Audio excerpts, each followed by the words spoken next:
and welcome back to our 6-8 series on Oath for Service. If you missed last one, we talked about our first 6-8 scripture passage from Micah 6:8, to do justice, love mercy, walk humbly with our God. So today we're going to pick up with part 2. We're going through the whole Oath for Service. You can get all this information, follow the links on your page, or if you're on our website, you can see the whole thing and track through this. So I hope you're following through with that with us, and we're excited to talk to another one. So the next point for our oath is to never do for the poor what they have or could have the capacity to do for themselves. So personal responsibility is essential for social, emotional, and spiritual well-being.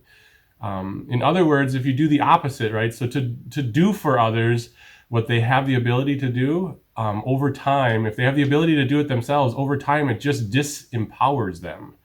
I want to share a story. So growing up, I was about 9 or so, I think, years old, maybe a little younger. We were collecting butterflies, monarch caterpillars, and my mom and I, we were putting them in our cage and with my siblings. And it was time for when one of them was going to hatch from the cocoon. And the first one that was hatching, it was struggling. And I was like, Mom, we have to do something. We got to do something to help. It's stuck. Like, I don't think it's going to make it. And so my mom gave me tweezers, and we're cracking open the cocoon and like to help the butterfly, because this one looked like it was stuck and it wasn't getting out.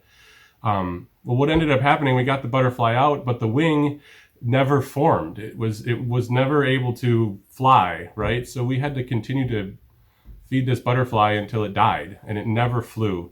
And I share that story because the struggle for the butterfly was vital to build strength in the wing, right? So that it could fly on its own one day. And my desire to help really backfired, right? It unintentionally hurt this butterfly.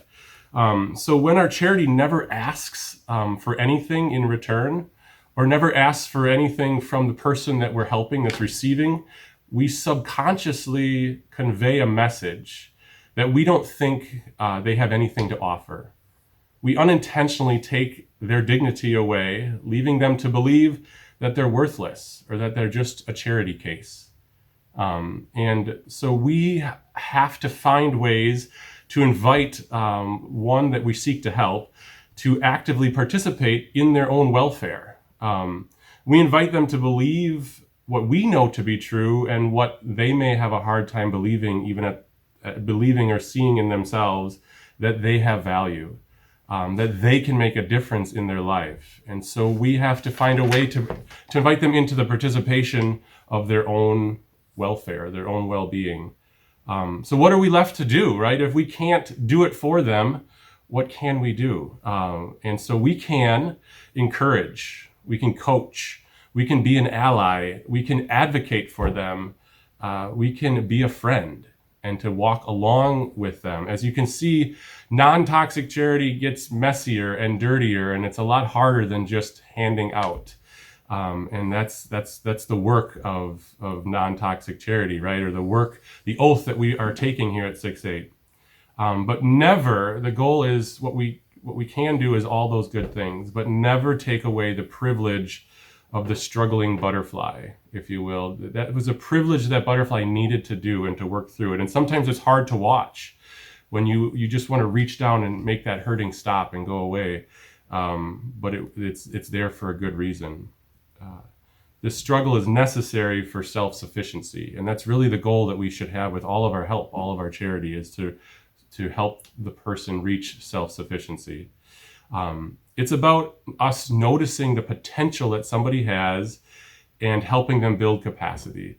I'm going to share another story growing up with my dad. My dad is like the king, the best I know of, that for building capacity. He sees a potential in someone and they can't do it yet, but he says, go do it, and building that capacity. So growing up on the farm, my dad was always eager to push people along. And so I must have came home one day with a good grade from school in math. And so my dad noticed that in me, that my brain functions well with numbers, right? And so he said, I think I was 8 or 9. I was in 2nd or 3rd grade.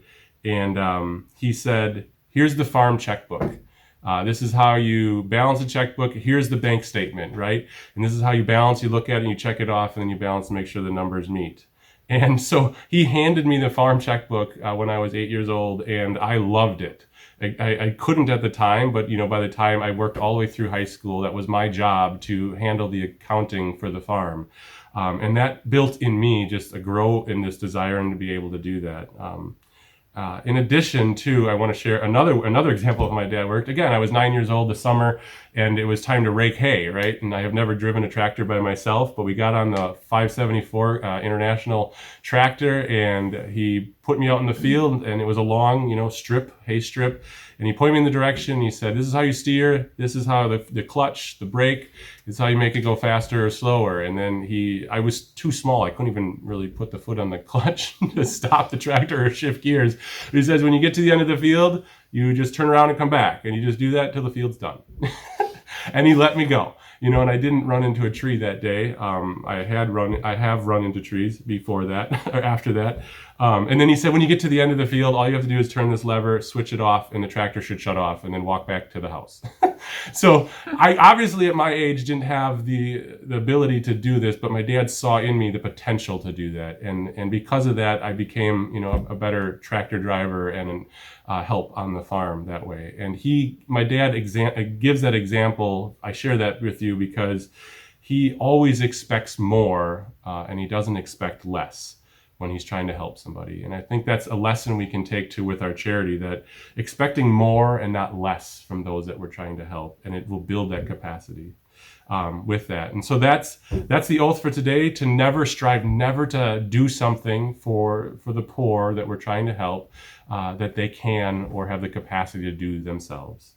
So let's make a commitment to serve our neighbors and to serve them well, to serve in a way that helps and doesn't harm, that transforms both of our lives.